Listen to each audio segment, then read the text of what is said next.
Okay.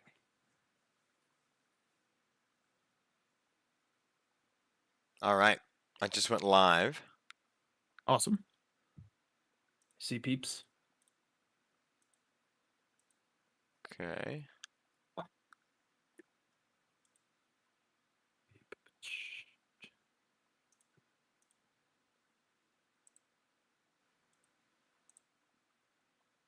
Deepfakes kind of terrify me. Yeah, they're pretty weird. They're pretty wild. They're pretty wild. Deepfakes.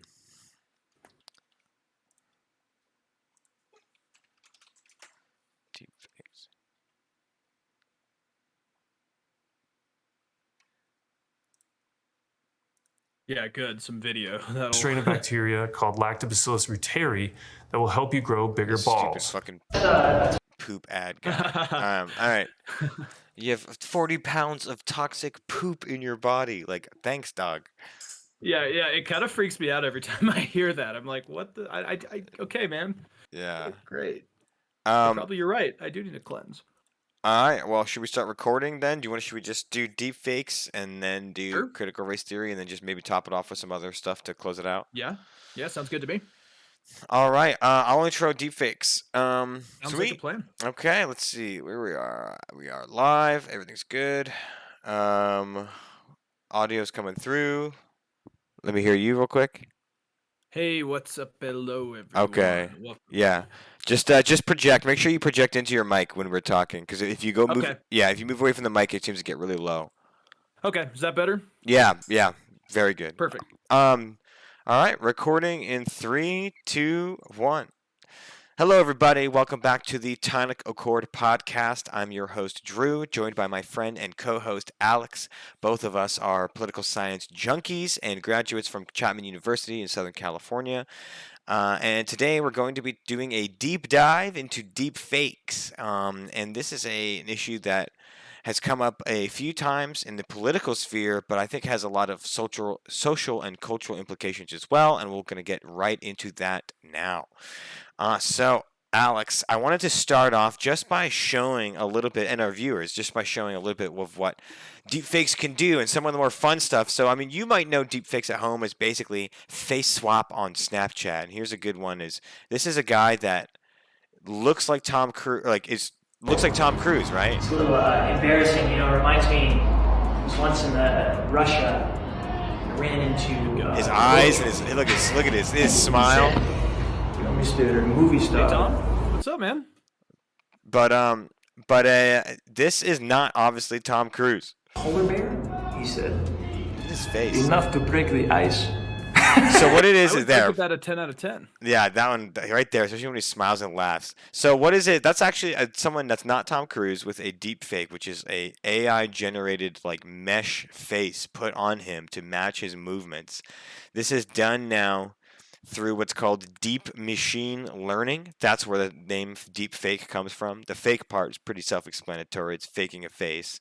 But it's deep machine learning. And so what they started to do was like, what they would do is like the original dude, subject bro A, they would watch this video hundreds of times and isolate each like part of his face and like track that for the whole footage, and then they would overlay Tom Cruise's individual. So it's not just like planting one image on top, it's using Tom Cruise's thousands and thousands of individual photos of Tom Cruise's face, nose, mouth, eyebrows, and then overlaying them individually in their own different manipulable spaces on this guy's face. And it sometimes takes a long time to do that. Like I watched a little reporter, they deep faked a reporter for the purpose of reporting on it, and it took the process like 3 days of machine learning to get it all right. But it is possible to do, and now that there's and it can lead to fun things like this guy pretending to be Tom Cruise, but can also lead to things like people being convinced that Barack Obama said something he didn't. Or the most common one is being 96% of deepfakes are being used as pornography, and using popular people's faces on top of other people's bodies, and for that. So with that in mind, what's your first impression of something like this, Alex? Things have sure changed quite a lot. That's probably my first impression here is that, I mean, I remember, oh gosh, maybe like 5 years ago on Snapchat, you could first start doing the bunny ears with maybe like rosy cheeks or something. And, it's clearly fake. You can clearly tell that it's almost cartoon-esque. And, while Snapchat has gotten a little bit better, it is crazy to see some of these. I'll never forget, I think it was maybe 3 years ago when there was the one on Nancy Pelosi where they slowed her down, which is not totally what you're talking about here, but I think it's kind of applicable. Yeah. And, she appeared drunk. And then I just remember right-wing media just jumped off on that. They're like, oh, Nancy Pelosi's an alkie. She's on her planes to Congress, just always drunk and blah, blah, blah. So, like, why should we work with her? She's a mess. And so, like, where I'm going there is that I feel like deep fakes are really good at convincing people of something that's not true. And obviously, in this era of cybersecurity threats, global diplomacy issues, and just, the growing misinformation around the world, it's kind of terrifying to me because, the 2016 and 2020 election had a lot of issues with false information, fake news, Russian hacking, Chinese hacking, Iranian hacking, but that was all mainly written language, right?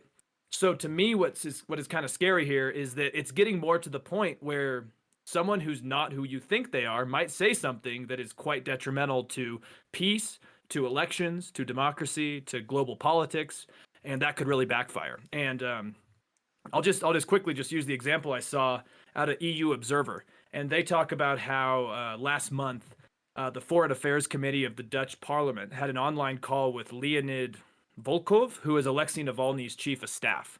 And they had a pretty long conversation with this guy, and it turns out he was a deep fake version of Alexei Navalny's chief of staff. Wow. And they made a lot of like decisions and conversations, and they went, they could have made huge diplomatic decisions based on this conversation.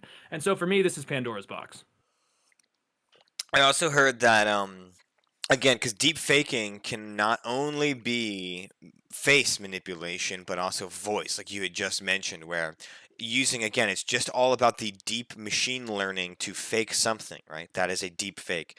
So even if it's just a voice, not a video, that can be a deep fake where you do so much machine learning that you can almost in real time and manipulate your voice to be exactly like someone else's and to fake a call. And that happened, you just mentioned, they faked being Alex Navalny's chief of staff. I also heard that in Germany, two guys committed fraud by faking being they did a deep fake of a famous CEO, like a German CEO's voice, and they were able to call like a part of his company to then like order a person to wire 250,000 euros to a fake bank account in Hungary that they stole from. Right, because they were able to deep fake the CEO's voice, so they convinced whatever, like, hey, it's me, do the thing. So that one really opened up a lot of thought for me. Like, wow, you imagine if you deep faked Mark Zuckerberg's voice and like it was able to get the contact information for someone at Facebook to request for info or get something behind the scenes. Like if you can fake being someone's voice, really like Elon Musk or again, not even someone famous, you can, if you're just able to get enough records of someone's important. Maybe they don't have to be famous and deep fake that way. Like you could really do some damage. So yeah, the potential for fraud. That's the thing is deep faking in of itself isn't inherently a bad thing on its own. It's just, again, it's like when it was easier to catch, it was just fun Snapchat filters. There was the fun one that went around a couple years ago where it like turned the girl filter where like all the guys would do it and it would make you look like a girl, like, make you more feminine features. And like, it was funny. Everyone did it. It was just a funny thing to do. But like, obviously it didn't make it to the point where you literally looked real. Like you could tell there's blurry at the sides and the makeup was smudged. But as the technology has gotten better, now you're getting videos like this where this guy just like looks like Tom frickin' Cruise. And they still say like if you get the blurriness by ears or the seams of hairlines is where there's still cracks. But I mean, this looks pretty good, man. Like this is definitely his mouth too. You can see a little bit around his mouth, but it's getting a lot better than it looked a couple years ago when this first started to come around. And I imagine it's only going to get better in the next few years. So what does this mean? So what are if people are using it for revenge porn or just illegal porn, right? Which again would again, go against the autonomy of someone's image. If you're someone like a Gal Gadot or Scarlett Johansson, you probably don't want your face to be put on pornography that you're not like allowing. So there's a whole sorts of legal issues there. But on top of that, what are other things that what are things that people are doing to get ready? Are you aware of people like figuring out what to do with deepfakes, Alex? Well, there's actually, yeah, it's funny you asked that because at least the private sector seems very unequipped to deal with this or ill-equipped to deal with this. According to VentureBeat, which is kind of a tech magazine, they have a really interesting article, I think, from last month out that I read today, and it really didn't make me feel too confident. They said that fewer than 30% of businesses actually have a plan to combat deep fakes. They talk about how the number of deep fakes between 2019 and 2020 increased by 330%, yet only 30% of businesses have a plan. And when I mean businesses, I mean IT, data services, healthcare, financial services, all sort of industries that I think we hope are secure. And so now we kind of have this multifaceted attack going on where, okay, we have, cybersecurity problems, as we've seen with the Russian trolls, the Russian hackers, Chinese hackers. But now we also have deep fakes that I would imagine could be coming from similar regions, similar groups. And to me, it shows that a lot of the private sector, at least, is not investing in what is necessary to protect their consumers. And I don't like that at all, especially because, we're bailing out some of these companies, we're protecting them, especially during a pandemic and economic downturn. Yet it seems like they're not taking proper repercussions or even steps to help out. And then to even go any further, kind of just to touch on what you said earlier, there's a Berlin-based democracy reporting NGO, and they think that basically it's inevitable that even within months to a couple years, deepfakes are probably going to be problematic for everything from democracy to, like you said, pornography, the rights of individuals, and just revenge. Think about I got one. Think about, like you said, medical and because that survey interview, I think it was 140 professionals from these various fields, Right. of established fields. I was just thinking about in the medical field how with the pandemic, the increase of telehealth, right? The massive increase in the use of telehealth, Zoom calling with your doctors. I could see how a deep fake could easily be used to abuse prescriptions, right? You could deep fake a doctor giving you a prescription on a Zoom call and use it for evidence of something, or you know what I mean? Like telehealth. I could see how a lot of fraud could happen with deep fakes on telehealth, or you know what I mean? I'm not thinking of a fleshed out plan to scam here. I'm just thinking of it's not necessarily just, oh, now I can look like Barack Obama on Snapchat. I think there's deeper uses of deepfake technology that go past just even porn, even though that's the most used based on what we know now. That's what it's mostly used for. But outside of that as well, I think telehealth, obviously politics, and there's a super interesting story that Al Jazeera mentioned. It was out of Africa, Gabon, the city of Gabon or something. Let me see. Military coup, but it was basically the Gabonese coup d'etat, the 2019. Yes, okay. President Ali Bongo. Here we go. So, the 2019 Gabonese coup d'etat against President Ali Bongo. Ali Bongo has been president for a while. I'm not going to get too deep into this, but it has to do with deepfakes in a weird way. He suffered a stroke. And he was off the public eye for a few weeks or a month, I think, right? So, and then he came back after people getting uneasy. They're like, where the hell is our president? Why are we not talking to us? And he came back to do a little speech and give an update, but his eyes looked different and his mouth looked different. And people in the country thought it was a deep fake. Now it turns out it was not a deep fake. He had suffered a stroke, and because of the stroke, his eyes and mouth had changed their positions slightly on his face. So he just, that's why he was gone for a month, was he was suffering a stroke, healing, and then coming back. But what happened was, because of the advent of deepfakes and the distrust in media as a result of that and a litany of other things we've talked about, that all that distrust came into, people were like, I legitimately think our president's deepfaking his speech. To the point where a military coup happened, where some of the soldiers went and stormed and took over a news station, and it became a viral video. But So that's one example of not necessarily a deepfake that happened to affect politics, but the fear of deepfakes and the technology and conversation around it drove political action. Oh yeah, and I mean that's a really good point because it's kind of a good leeway into probably my biggest concern about this, which is the opposite of almost what happened in Gabon, but actually could also happen. Like, so I just want to play this out in my head, right? Like, imagine we see the Delta variant or some further variant of COVID hit the US and say it actually affects the vaccinated. And we have President Biden go in front of the country and say, we need to lock down again, or we need to at least take more preemptive measures, mask up again. I could imagine that the more conspiratorial type would say, no, that's a deep fake of Biden. Look, he's talking kind of slow. He looked tired. Or maybe, like there's already conspiracies on the right about someone like Biden being, demented, being old, being ill-equipped to do the job. Now let's mix in kind of this muddled waters that deep fakes are doing. And next thing we know, we could have people just saying, no, that wasn't President Biden speaking, even if it was. And now let's flip it the other way. What's happening in Maricopa County right now, still, between what I call Italy Gate, where people like Mark Meadows are claiming that the Italians shipped in ballots and that the, bamboo ballots were shipped in. And a lot of political strategists on the right and the left call what's happening in Maricopa County right now kind of a dress rehearsal for 2022 and 2024. It's just the idea of looking for any evidence that there was fraud and then, going off with that. So imagine we have a deep fake of one of these election officials who says, say they found significant fraud, or they found significant chances that the election was not certified in the correct way. That could really muddle the waters and cause some serious problems. Or imagine January 6th. Imagine if there was a deep fake of President Trump telling his supporters to storm the Capitol and be violent and save the country. All these things, especially in our country as divided as we are right now, it just scares the shit out of me. Yeah, there's a lot of potential for this to be used in very bad ways.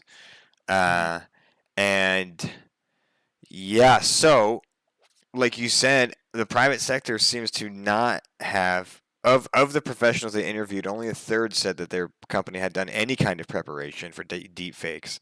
So that's not a good sign either. If the private sector is not fully understanding the potential, or not as scared as I guess some political commentators are on the potential, or tech professionals. I mean, there's a lot of people in tech that are like this stuff gets a little crazy. This machine, especially machine learning in general, has a whole nother conversation on top with it. But yeah, I think that it's one of those tough things where there's such innocent applications like Snapchat filters that it's like it'll be hard to like ban something like that. Like you can't. I don't think you could just like ban deepfakes, right? I don't think that's something that can happen. Well, yeah. Like going on to that, I mean, you shared it with me, and I was reading into it a little bit, and it's kind of fascinating. Facebook has said that they can detect deepfakes. Right. Right. So like, I don't know if you want to go into that just a little bit, because to me that's fascinating. Like, A, should Facebook be the one doing that, and B, would it be effective? Like, I don't know. Right. It seems, well, again, that's what I'm going to go towards is I have seen that the FBI has warned businesses about deepfakes, right? And it was mentioned even in the article about that survey we looked at. It mentioned that the government was letting businesses know that this technology has the potential to cause harm to their industries, and then I guess to not much surprise, but it's significant that the tech giants would be the ones to do kind of lead the charge in combating this. Whether or not that's how we should be doing it is there's a lot of, on the left and right, a lot of distrust of big tech, but they have the resources and the talent to go against something like this. And so one is Facebook now claims that, I just saw on NPR, I think it was last week, that Facebook now says they can detect deepfakes and where they come from. It didn't give too much. There's more the Tom Cruise guy. That's so funny. They didn't give too much insight into the actual technology Facebook has developed for that. This article is pretty small, but they claim that they have that. I also know that Microsoft has its own technology that they've been developing. This little blip came out in September to combat disinformation in general, and obviously deep fakes. So they have a whole new department looking at combating misinformation using technology. And so I think that's all super cool, right? And so it's good to know that some of these large companies have developed technology to combat disinformation. However, the relationship, it's one of those. It's again, it's almost like the a police department cleaning up itself, where it's like I'm glad to hear. I'm glad to hear that police departments want to be more, cleaning themselves up. But who's watching the watcher? And it's tough to swallow when some of these companies have a reputation for being a part of the misinformation, including Facebook, including Microsoft, and I think including Apple, which you have a little bit about Apple, kind of going not necessarily deepfakes, but the distrust in the information. Yeah, absolutely. And like just to kind of touch off on that before we move on is that yeah, I mean, okay, here's the truth about Facebook. I feel like they have the wherewithal to do it. They have the tech. They understand how to do it. They talk about how in digital photography, right? There's these fingerprints. And again, I'm an idiot with this stuff. I don't know how that works, but there are fingerprints used to identify digital cameras used to produce an image. And apparently, Facebook engineers and Facebook scientists, blah, blah, blah, say that they can equally be used to identify generated models of images. So deepfakes. And okay, that's great. But my problem is that Facebook and Zuckerberg haven't really had the wherewithal to limit the spread of false information in written form, right? And so why would they want to like focus on this now? Would they even be able to do it? I mean, I just see actually Facebook is one of the worst actors, like in terms of actually trying to stop false information. I do like that they have this, kind of Supreme Court of Facebook, this kind of judicial review board of Facebook. I do like that. It's clear they're trying to make progress, but there needs to be more of an oversight board on these companies because Facebook arguably is responsible for a lot of the division in this country right now. And it's just interesting that we're hoping to trust them on that. So you wonder if it's like, because I think there's more industry implications for this, like, Right. if someone lies about someone else on Facebook, what does Mark Zuckerberg care? But if someone deep fakes Mark Zuckerberg into saying something stupid, then of course he cares, right? So it's almost like, oh, they're real scared about this technology. It's a little bit more close to their pocketbooks, right? That's that's really true. That's a very good point. And I loved The Social Network. I thought it was actually a really, really amazing movie, but I can't stand Mark Zuckerberg anymore. To me, he's a lot more of an evil genius than I used to think. He wasn't even portrayed that well in The Social Network. He was portrayed as kind of an asshole in that movie. I mean, great, Right. no, another great movie, but it's not exactly a good look even in that film. No, definitely. And okay, so you'd mentioned Apple. It's a little bit of a not quite a 180. Let's call it like a 90-degree turn, because it definitely still deals with tech. And I like to call this Apple v China. And basically the issue is like my general thought is that Apple's a company. It's one company with two different messaging and strategic plans, one for the West and one for China. And I read a really good New York Times article, and then they also brought it up on the New York Times Daily. And I think a lot of people just assume that Apple is super secure. And in many ways it is, especially in the United States, right? Like those iMessages, the blue messages, they're encrypted, and you would need an encryption key to be able to access them. So I do remember time and time again, especially with domestic terrorism, the FBI has tried and failed to get some of these messages. Now, other times they have been given over if it's photos or videos, but a lot of these encrypted messages are safe. The problem is that could be changing, and it's been changing. Tim Cook, or Tim Apple, as Trump used to call him, he was really responsible back in, I think, the late 90s, early 2000s for opening up Apple to China. And during that process, basically what happened is, obviously, China's a giant country. It's a huge market, and it has great infrastructure for manufacturing.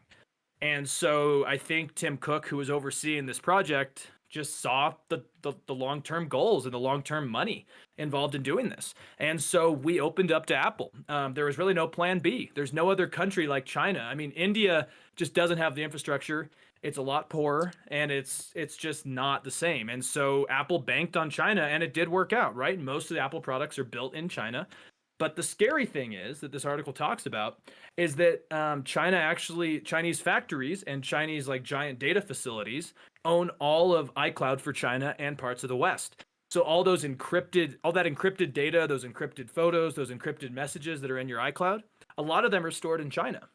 And Apple at first put their foot down saying, okay, you can store this here, but we still are going to have access to the encryption keys.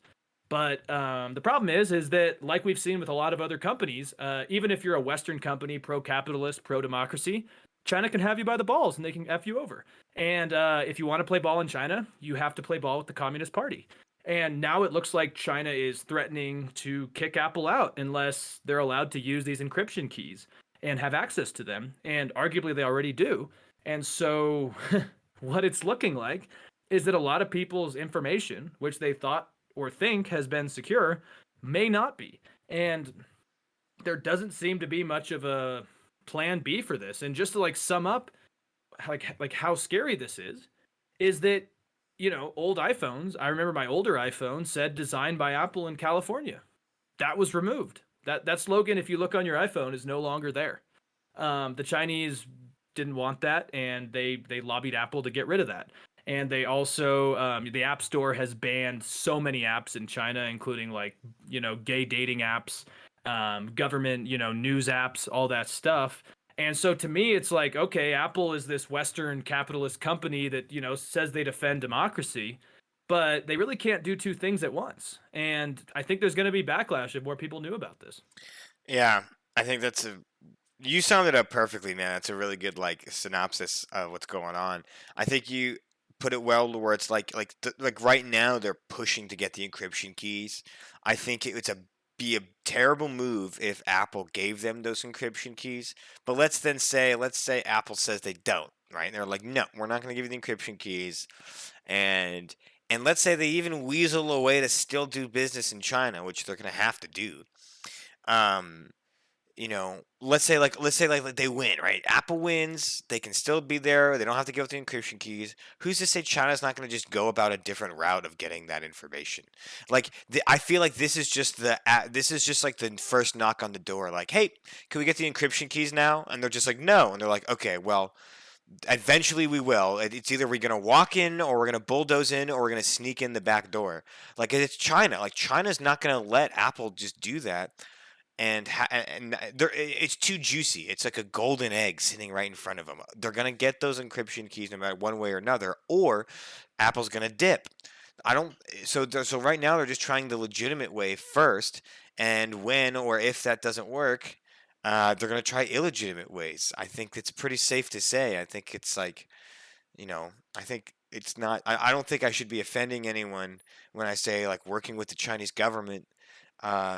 Isn't always like a one-to-one trustworthy shake your hands kind of thing. Like the Chinese government is known to do shady deals and spy on its allies and enemies, just like the United States, but maybe to a larger extent, I would say.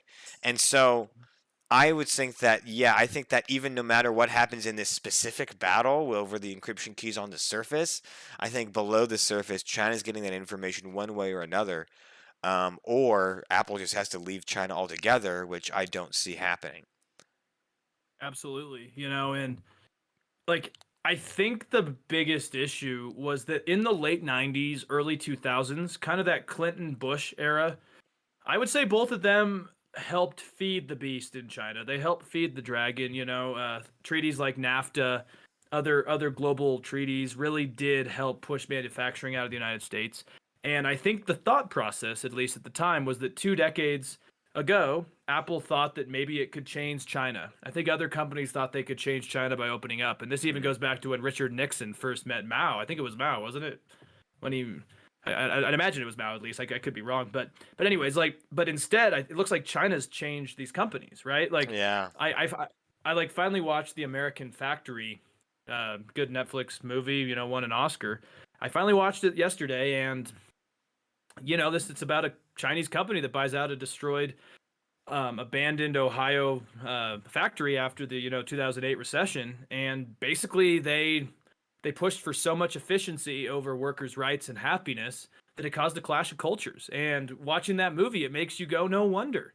like these Chinese companies just drive for efficiency to the point where it's just incompatible with a lot of the things these Western companies want to do. And it does explain maybe why Trump was able to do so well with his rhetoric against China, especially in the Midwest, when these people are saying like the Chinese government doesn't care about their workers.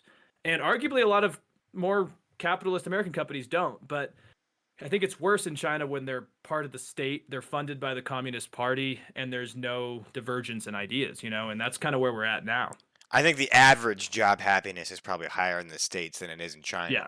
Right? Like, yeah, I mean, like, there's work abuses everywhere, but yeah, I definitely think that you're right that there's a different work culture, and I think you made a really good point about how companies thought that they could change China.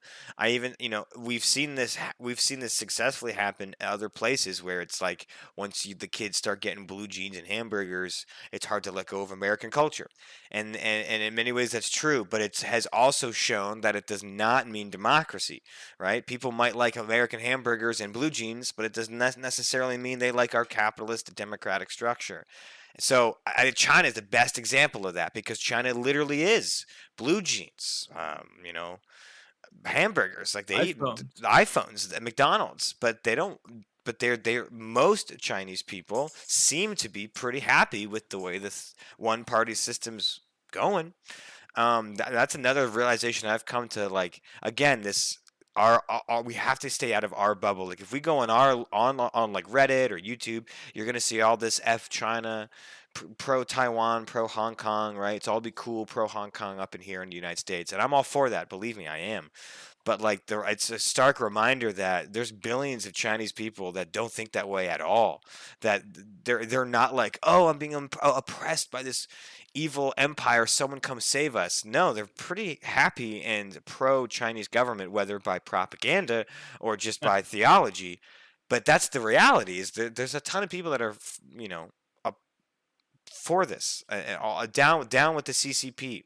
So well, I would just push a little bit to say that it's very easy for them all to be complacent with China when they can't even get news apps that are not from the Chinese Communist Party. Absolutely. It's there's a whole it's unbelievably manufactured propaganda system by the CCP. Of course, that's how they keep people in line. But it's still it's not like I think North Korea might have more people that are like I just fear for my life. I will say whatever I can to stay alive. Whereas China, I think people believe it by propaganda or not. They believe what they're being told wholeheartedly, and they'll defend it. So that's very contrary to what we thought was going to happen, which was communism would just crumble away. They would see all the different types of peanut butter you can buy in America, and capitalism would win. Not exactly the case. We've found out that capitalism and democracy don't go hand in hand, and China's a great example of it. And yes, that we really have to be careful about what information our massive, overly powerful giant tech companies are giving to the Chinese. Yeah. And I think what American Western firms in general, even Korean, Japanese firms could learn is that you can't kowtow to China. You can't adopt their business practices. And I think that's what we're slowly seeing, right? Is it's not the opposite way. And I know China's a big country, a big market, but we can't let them run the table. And I still don't know how we particularly do that because we've tried appeasement. Trump tried hard-handedness. It looks like Biden's also trying hard-handedness. We'll have to see. But it is just crazy to me that the data of a lot of Westerners, a lot of Americans could be compromised because we went for efficiency over, long-term ideology and long-term gains. So, yeah. Anyways, thank you all for listening to this segment. As always, you can check us out on, YouTube, Apple Podcasts, iTunes, Spotify, all those third-party sites. Also, just do your research. Like we do our research. We know what we're talking about for the most part, but we could be wrong. For all you can know, we're hacks. So prove us wrong, confirm what we're saying, and we'll be back for another segment on critical race theory very soon. All right, so should we get into kind of critical race, Juneteenth, all that fun? Yeah, sure. Yeah, absolutely. Cool. All right. Hey, everybody. Welcome back to the Tonic Accord podcast. Alex Kapitko, joined with my co-host and good friend, Drew Nepley. We both studied at Chapman University, both work in different forms of politics and public policy, and we just have some thoughts on politics that we love to share. And Drew, just to start off today, Juneteenth, which was basically marked the end of slavery, like the full emancipation of African Americans. Well, I guess kind of full emancipation of African Americans in Galveston, Texas. I actually didn't really know too much about this until a couple days ago, that Galveston, Texas was kind of the holdout of slavery after the end of the Civil War. Yeah. And so Juneteenth technically marks the end of when the final slaves were freed in Galveston, Texas. And actually just last Wednesday, I believe it was, Joe Biden was signed a bill that was approved that makes Juneteenth an official federal holiday. And, that all sounds fine and dandy. But shockingly enough, 14 Republicans did vote against it, basically saying that they didn't want Independence Day on July 4th to be confused with this Emancipation Day on June 19th, which to me is kind of bullshit. But It does show that to some people it's this cultural issue, and it just shows me kind of where we're at as a country, where like learning about one person's past almost culturally, or at least fear-mongering wise, puts another group of Americans afraid of their past being either erased or threatened. And so I think this is kind of a good kind of segue into not just Juneteenth, but stuff like the Tulsa massacre and just critical race theory in general. So how do you feel about Juneteenth? Are you surprised that 14 conservatives decided that was not worthy of voting for in the House? I am not surprised that 14 conservatives voted against something like that. There's a couple things around Juneteenth that I want to talk about, right? Because it's a complex and touchy subject. I think it's pretty understandable that in the wake of the largest civil rights movement following the death of George Floyd, that an administration, a political group that had just recently gotten power and also talked about championing those voices would then go around to create a holiday related to that subject in some capacity. This happens all the time.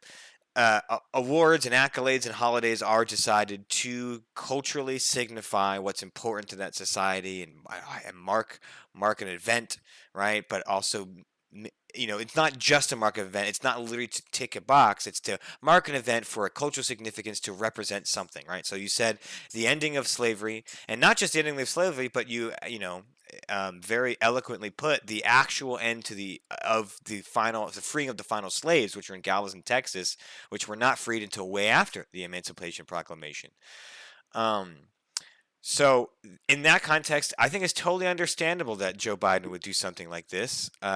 It makes sense, I think, politically and significantly for the cultural pulse.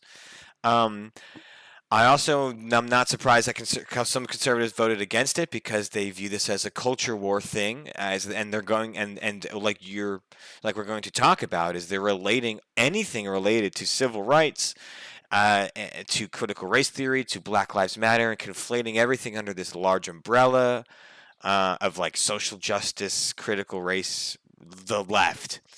And I don't think that's fair. I also think the justification of it is stupid. Like, it's too close to July 4th. Like, man, how dumb do you think your voters are? So that's a stupid justification. Now, I do want to mention that there are some interesting criticisms I've heard, especially from some African American people, against Juneteenth, which is I think worthy of noting. Some criticisms I've heard is that if you look at other holidays that have similar levels of importance, where you get a day off or something, like a Memorial Day or a Veterans Day, very quickly you realize, like, some people consider it that it'll very quickly become something where it's about mattress day sales. It's more about getting your car dealership sales. Juneteenth sale. Oh, now Friday through Sunday, get 44% off. And then I'm just excited about my work day off. And so much like some veterans feel about Veterans Day, how it's just used as a way to get some work off and people don't ever really think about what it means, or Memorial Day for that matter. I think some people that are critical of Juneteenth for the same reason, where it's going to turn into something where it's a mattress day sale and not an actual remembrance of what slavery really was in America. However, I don't know. I mean, I don't know. I don't know if I fully buy that argument. I can see why people think that, but I think for the most part, it's a cultural signifier that it's coming out of the year of George Floyd, and it makes sense that a Democratic president who has ties to civil rights leaders would do something like this. Oh yeah, absolutely. And I am glad you mentioned that, because that was actually something I wrote down yesterday, was that Bill de Blasio had promised for multiple years that Juneteenth would be an official holiday. Obviously, this year it was recognized as a federal holiday, but he'd promised that last year and this year, city workers would get paid days off. Mm-hmm. And unfortunately, that didn't happen. Mainly black and brown communities in New York had to use unused vacation days, for example, to celebrate the holiday. And it turned out that it might have been more virtue signaling than actually helping, the day-to-day people, or actually making it a holiday for people that may want to reflect on it. Yeah. Because like when I was reading about this holiday, or Juneteenth in general, it's more than just the emancipation of slaves. It's also become kind of a bit of black pride and kind of a black Sure. cultural celebration. And I'm just saying, it kind of looks shitty if the people that were maybe affected by slavery can't even take the day off unless they use their vacation time. And Right. after a year like COVID, after a year like COVID especially, people want to take a freaking vacation, and they shouldn't have to use their vacation days to just celebrate a holiday that, in my opinion, should have happened way sooner than this. Yes. Just look at the holidays. Like, okay, Independence Day, July 4th. I think you had a great point. How dumb do you have to assume people are that they can't separate those things? I don't know about you, man. If there was a holiday on June 19th, I could remember it's different than 2 weeks down the road. Like, it just makes no sense to me. Yeah. But then again, we're all pretty good at differentiating between Christmas and New Year's. Oh yeah, wait, you are too, man. I didn't know that. Yeah. I thought that was Yeah. difficult. You have a Like, calendar? Oh no, no way. Apparently not. Apparently Thomas Massey and some of these others don't. Right. And but like, I do think, just to be devil's advocate, I do think that there is a lot of virtue signaling that a lot of these more corporations than politicians have taken up over the last year. So I would not at all be surprised if Coca-Cola has like a new can for Sure. the end of June or something. Or like you said, mattress sales, car sales, TVs, hot tubs, saunas, all that jazz. Like, Right. yeah, it's probably going to happen, because Boeing, for example, has been, gave pride putting up flags and stuff, while they still donate to very anti-gay Republicans in Congress and the Senate, right? Yeah. And I see the same thing happening here. I could see Thomas Massey still getting donations from Boeing while they also support Juneteenth going forward. So I do think that we have to remember that this is not solving anything. It's just recognizing things. And it's a good start, but again, like, we shouldn't stop here. And I'll just end this part by saying Tom McClintock and Doug LaMalfa, two people I voted for in California in 2020, both were some of the Republicans who voted against Juneteenth. So I took note of that. I know Tom McClintock personally, not like super well, but I've met him multiple times, and that's disappointing to me in our congressional district to do that. So I definitely took notes of some of these people that think their voters are dumb enough, I guess, to not be able to have two holidays. That argument makes no sense, and I don't know. Yeah, that argument makes no sense. That's too close to July 4th. It's so obviously like just to save face. Like, it's so obvious that anything related to civil rights or history of black slavery is now being thrown into the pot of modern day culture war. And it's a shame. It's like, gosh, we can't even honor, like, we can't even like remember the day that slaves were freed. Like, no one's pro-slave, or no one should be. No one should be pro-slavery. Like, we can't even like remember the day that like finally we got rid of this atrocious humanitarian act or anti-humanitarian act in our country. And you can't even celebrate that because it's somehow now tied into modern day politics with Black Lives Matter protesters. Like, oh my God. it just goes to show that this is a problem where things are being conflated into this massive culture war. And the virtue signaling is certainly like you said, like maybe like Coca-Cola doing a Juneteenth Coke can is virtue signaling, but Republicans voting against a Juneteenth bill to celebrate it as a holiday is also virtue signaling. That is virtue. That's signaling to their voters that I don't stand with BLM, even though BLM has nothing to do with this holiday, right? I'm sure people in BLM have an opinion on it, of course, but like those are two different things. Like police justice in modern day America is a different topic than slavery in the 1800s. And so it's like, but people are conflating these things because of this culture war, and which brings us to our next topic, which is critical race theory. This is something that has been touted a lot. I think Fox News mentioned critical race theory 1,300 times in the last 7 months on their broadcasting. So it's a conversation that's come up a lot.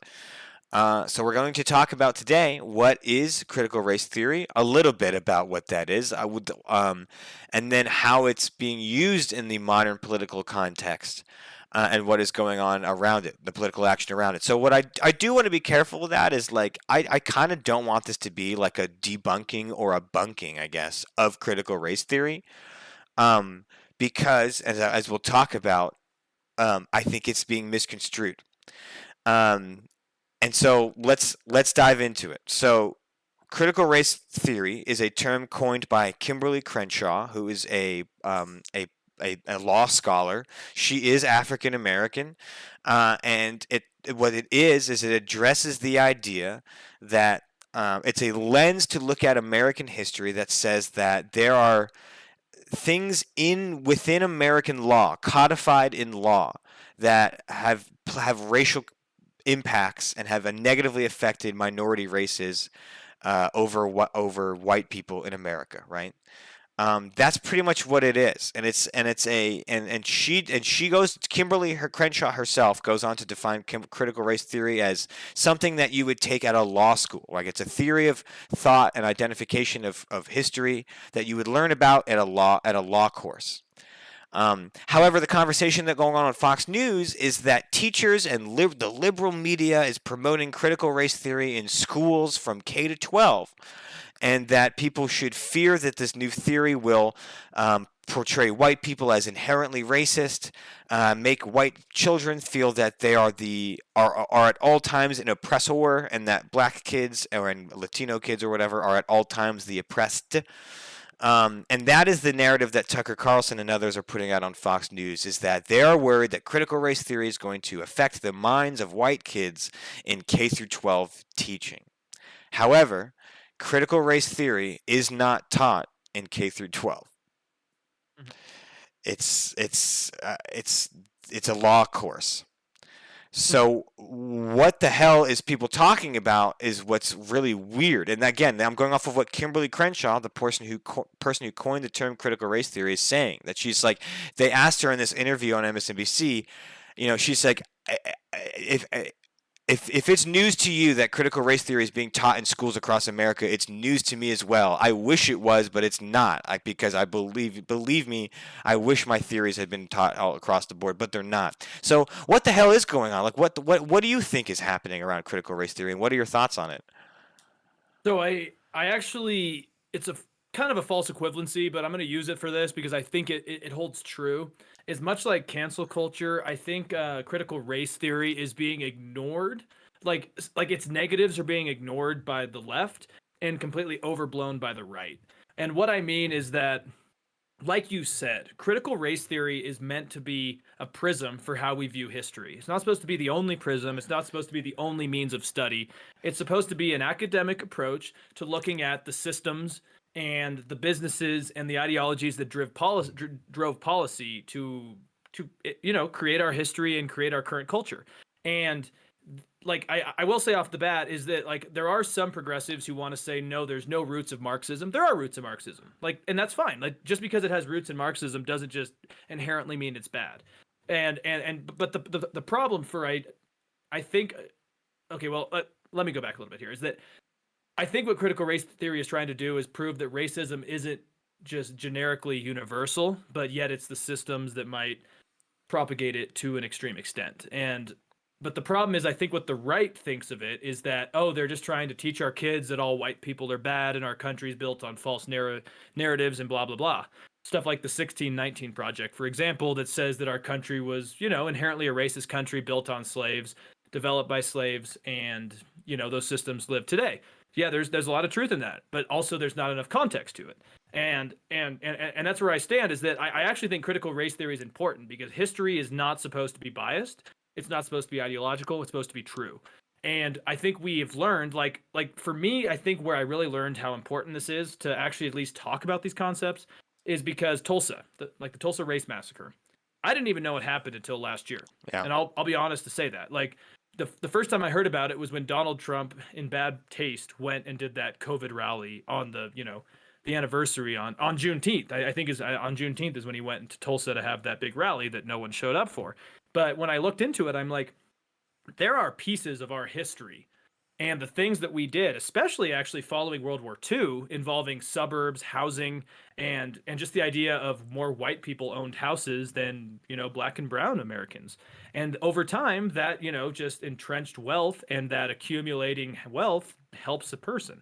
And so I think it's important to know that there are factors outside of your control that have led to race being still a factor today. Right. And that's why I always say that I think racism, the definition that would have been used in the 1800s, for example, I think racism in that terminology is dead, but the ghosts are still there and the systems are still there. And that's why critical race theory is important. Now, sorry, this is a long rant on this, but my one issue, though, is that they are trying, I think that there are progressives that are trying to take it too far. Like there was a protest / like art exhibit in Seattle last weekend, and I heard about this on David Pakman, where he was talking about, like, basically it's a great movement, but what they were trying to do is have only white people pay an entrance fee as what they called reparations, and they were going to have to wear a band around their arm, and that's too far, right? Like, I just think that's Sure. too far to really go down that stuff. And I do think there's progressives that are taking it too far, because they actually do want to say that, like, all white colonialists are bad and we need to move on from that. And as I think a lot of people, I think we could agree, is that pointing fingers at others this far removed is probably just going to create more problems. But then on the right, basically what they're doing is fear mongering. They're basically telling their base that critical race theory we have to ban in schools because it's threatening the white culture. It's threatening the American ideology. It's threatening the patriotism and the pride of our country. And which they don't even understand it. Like you said, this is just an academic approach to understanding history. But people like Greg Abbott and Ron DeSantis, they're thinking like it's going to be just curriculum in every school. Right. And that's not the case. It's not, and that's another thing. Is like, again, it's like critical race theory. Like, again, like we've identified that critical race theory is a lens at which to analyze history. It's also a lens that's used in higher academia, right? In past high school. So this notion that critical race theory is being taught in K through 12 across America is ridiculous, but people are believing it to the point where in Oklahoma and Texas and I believe a few other states, I think Tennessee, anti-critical race theory proponents have tried to like lobby schools, and sometimes successfully in school districts, to like ban critical race theory. It's been found out that these parents lobbying against critical race theory are often supported by Republican political operative groups. No surprise. So it means that it's like there's real so like, first of all, so much for the free speech party if you're banning an academic theory in schools. But also, you're banning an academic theory in schools that's like not even really being taught as the full theory. So yes, while when we're talking about proponents of critical race theory, I'm sure that there are extremists that take it too far. I think I do know of, not by name, but I've heard of one critical race theorist that did write about like discriminating against white people as a form of equity. That was very contentious and not received well by even some other critical race theorists, right? So again, it's not like this is some monolith idea. It's again an analytical lens that takes a lot of different forms. Two, those extremists that I would agree maybe take it too far are not teaching K through 12 in your Iowa school, and And I read another one, interesting article on Education Week about teachers being worried about these new laws because the laws written about bannings of critical race theory are very, very vague.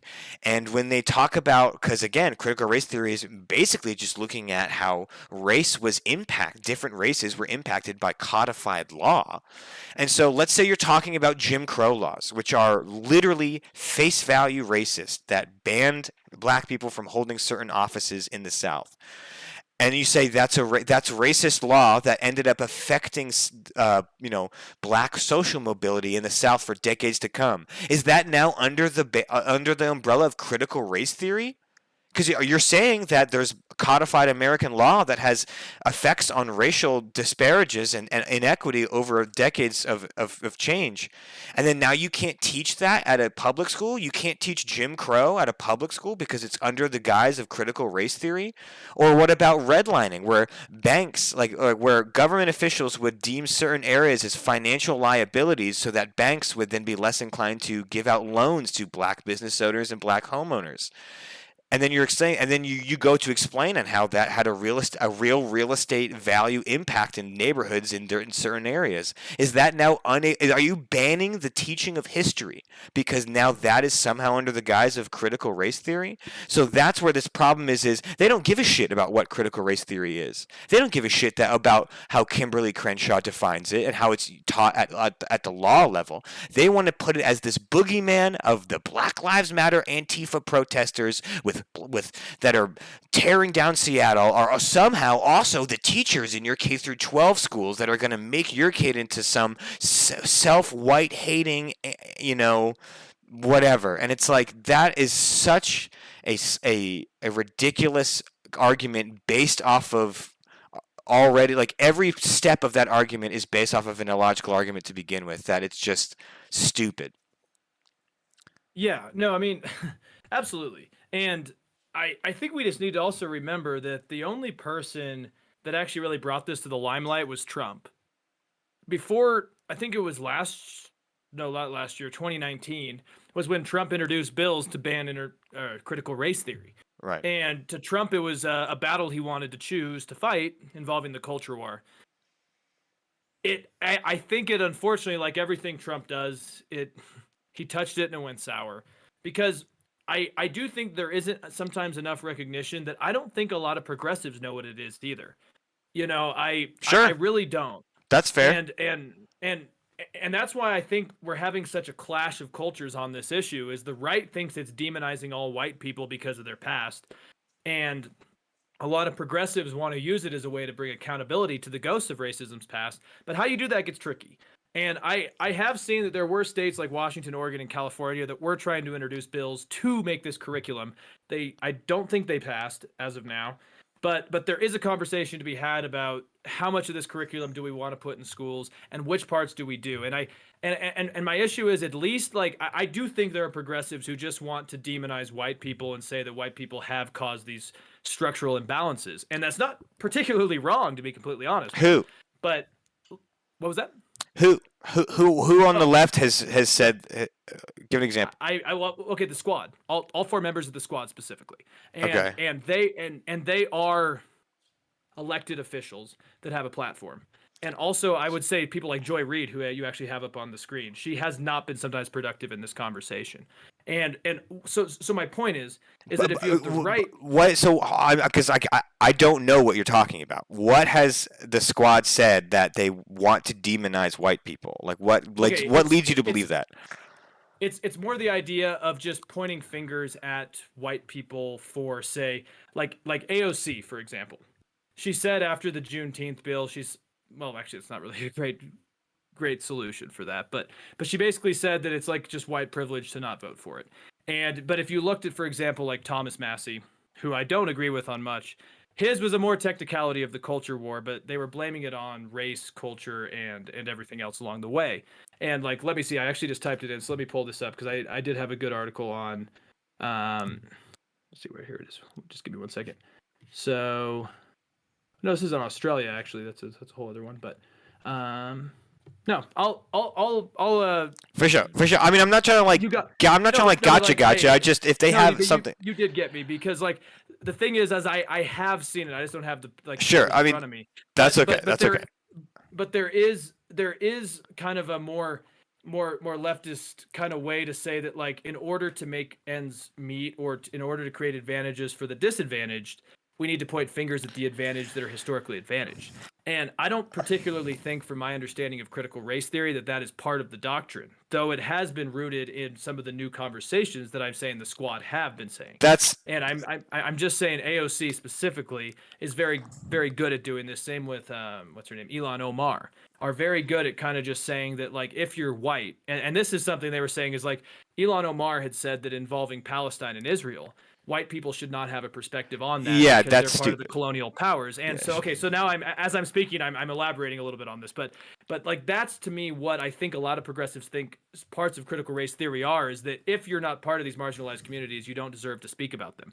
And I don't know if that is particularly a helpful way to go about these issues either. Right. I would say that from what I understand, from what I gathered from Kimberly Crenshaw, who's from what I understand, the lead scholar on this theory, that it's not about excluding white people. Right now, if there's people saying that, I mean, they should be validly criticized. Elon Omar is, I'm certainly not a huge fan of her, and her comment about us not, you and I not being able to even have an opinion is stupid.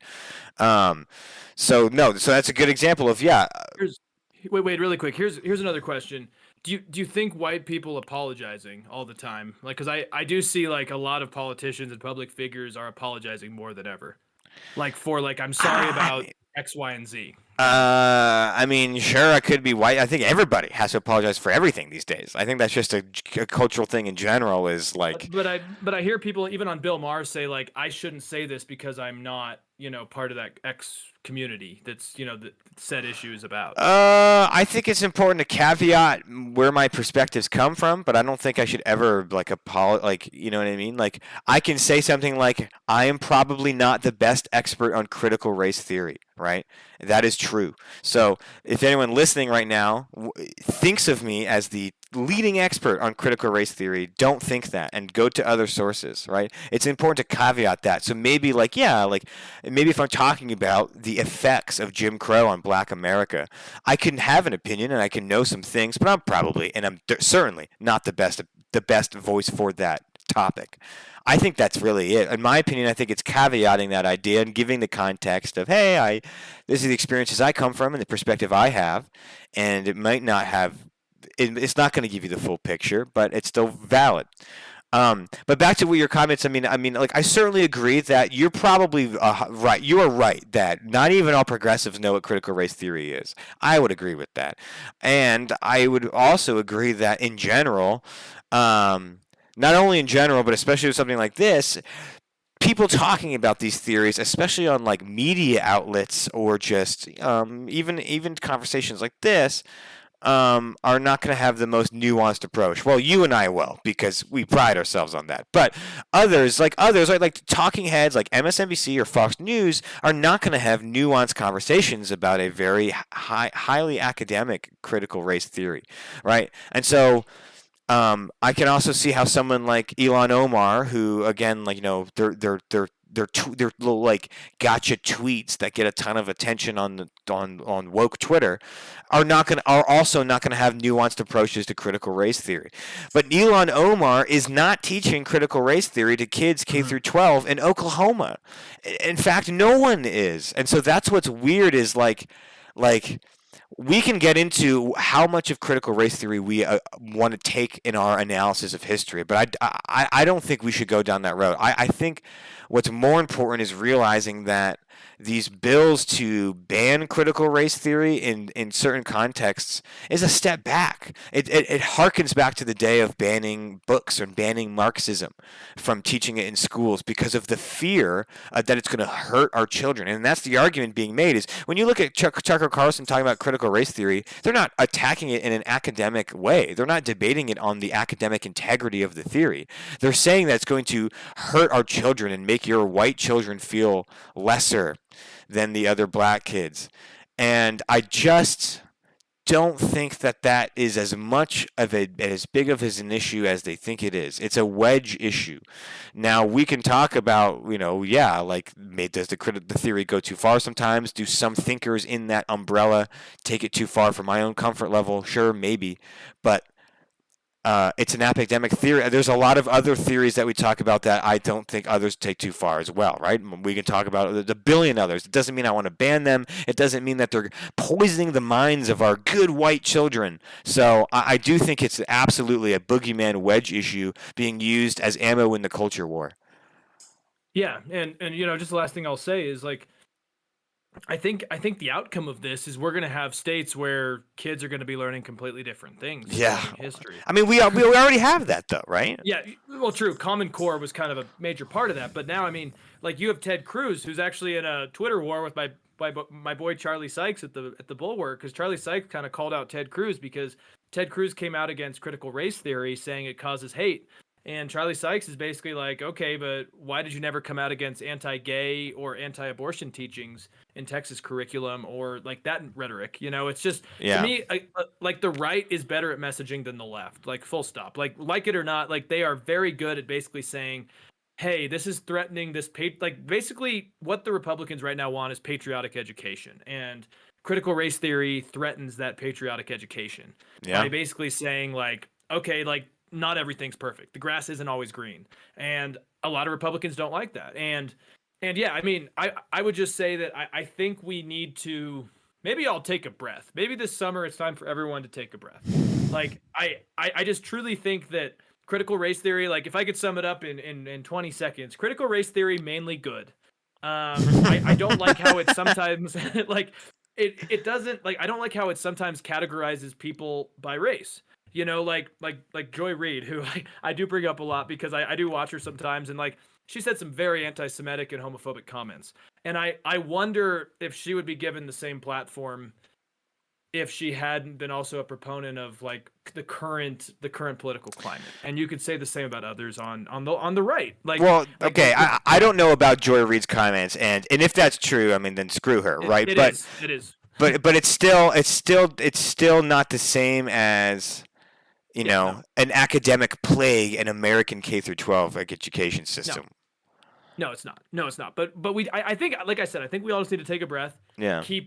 And I'm fine if kids learn that maybe the Pilgrims weren't the best to the Native Americans. I think that is a good step forward. Yeah. And I do think it's good to take a critical approach to looking at how systems define our culture. So yeah.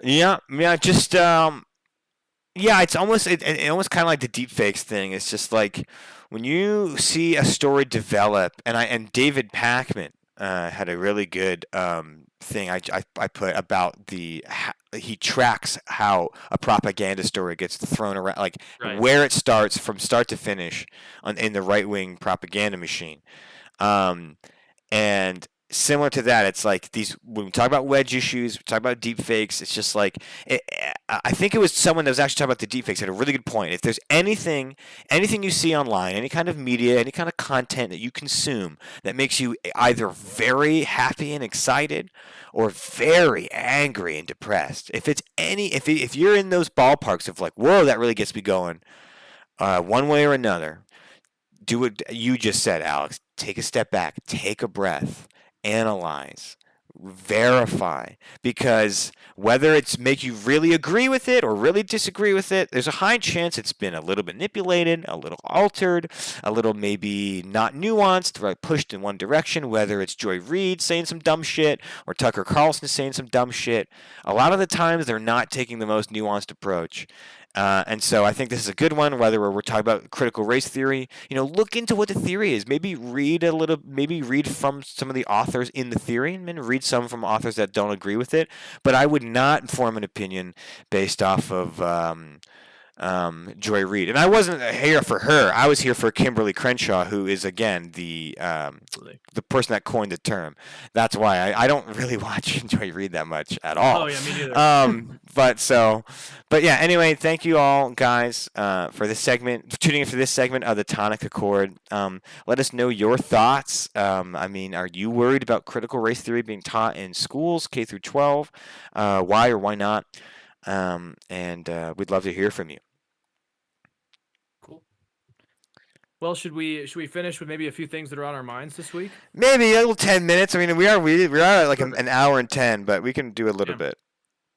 Well, because there's one off the bat. Like while we're on education, I just want to talk about the NCAA. Okay. Really quick. I remember my freshman year of college, I took some writing class, and I wrote my final paper on how the NCAA should pay their athletes.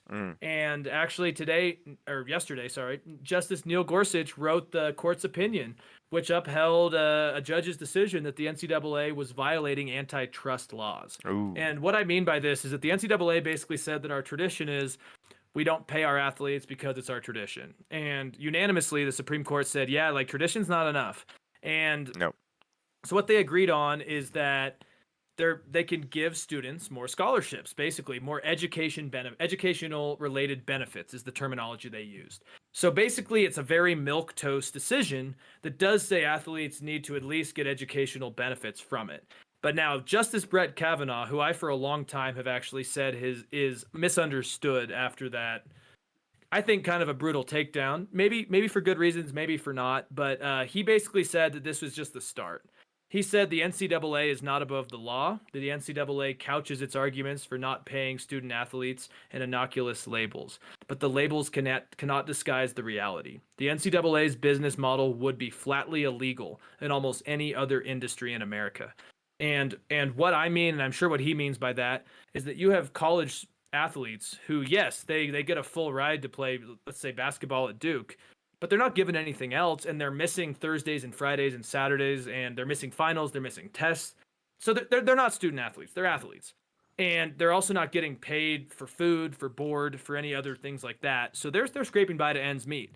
And as they're scraping by to ends meet, they're walking through the school's, athletic store and seeing their jerseys being sold for $100. Right. And it's insane. And so I like that the Supreme Court's upheld that the NCAA is not above these antitrust laws.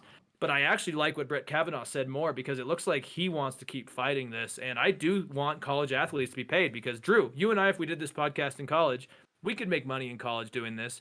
But Chris Webber at Michigan back in the day when he was great couldn't make any money while the Right. college was selling his jersey. Yeah, that is messed up, and I'm not super well versed in this topic. But from what I understand, like they can't even take like shoe deals and stuff outside, right? Like that's all blocked. Yeah, that's so messed Absolutely. up. That's so dumb. That's a great analogy that you and I could be political science majors and use the knowledge and everything we've learned from Chapman University and use it into and create a project and make money off of it, even while at college. And they can't do the same thing. They can't take a shoe deal on the side or become a sponsor for a Dre Beats or whatever. Like that's ridiculous. Especially like you mentioned, like when the school themselves is literally making money off their names and their athleticism. Especially when you add on top of some other contextual factors, like the fact that college basketball coaches is one of the highest paid jobs in the United States, period. And sometimes the college basketball and or football coach for a college is sometimes the highest paid employee in a state. I think it's like Oklahoma, Nebraska. The highest paid employee in that state is the Nebraska State football coach, right? So the fact that these coaches are making tens of millions of dollars, and these kids, arguably, I mean young adults, but arguably kids are making nothing. And when you have, like you said, athletes that spend so much time on the sport, I mean, maybe to a non-American it's kind of crazy to hear about, but you mentioned the reality is if you're at like a big D1 school and you're a student athlete, you're kind of just floating by through the classes. You're like, no one really gives a shit about the classes. You're there to play ball. And if that's what it is then you're not actually gleaning the information from a real education, and then you don't make any money in the college ball game, and then let's say you just missed a cut for the NBA.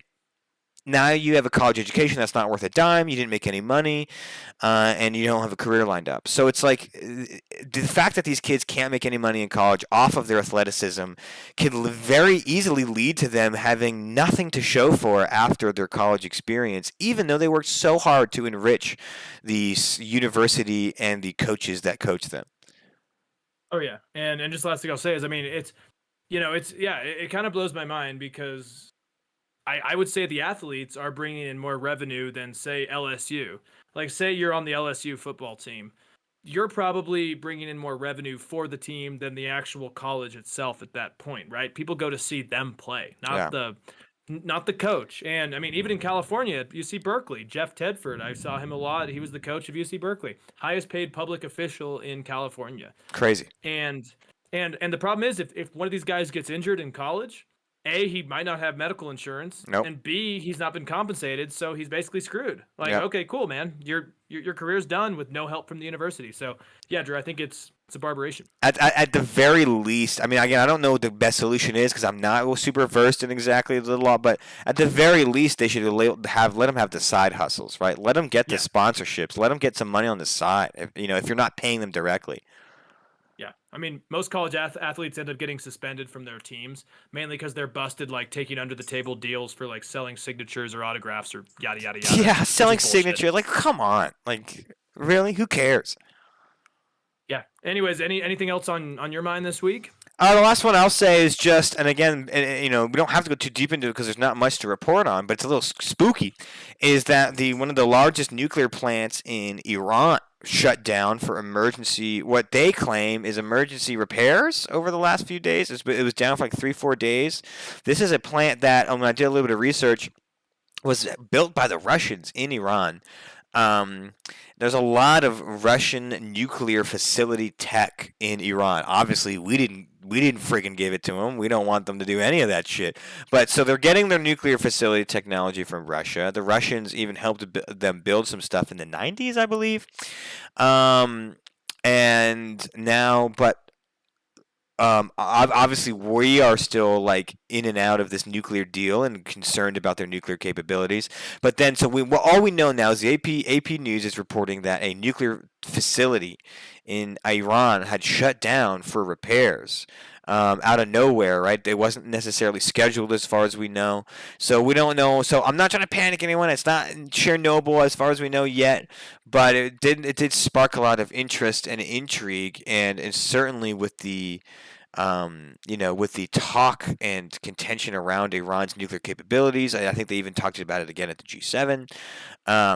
It's something that I think everyone's going to keep an eye on. And of course, if there's a meltdown, Iran, we're going to want to freaking know about it. And we obviously can't trust what Iran says about its nuclear capabilities in the first place.